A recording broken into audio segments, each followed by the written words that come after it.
شلامي هرمان እየሄዳችሁ ጨፍሩ። ይሆን ዘይ ነበር የኔማ ያፌት አጫፍሩት እንጂ አጫፍረው እንጂ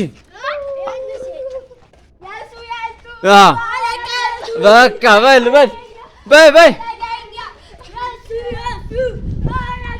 ና ዋንጫውን ዘይ ወደዚህ ወደ ካሜራው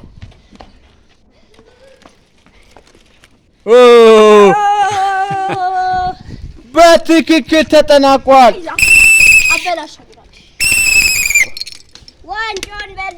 ሜዳውስ ማንም እንዳይገባ ከዚህ በኋላ ኳስም ዳኛውም ፊሽካውም አብረው ሄደዋል። ወደ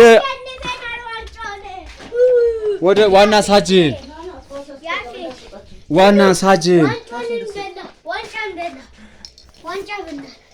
በላችሁ።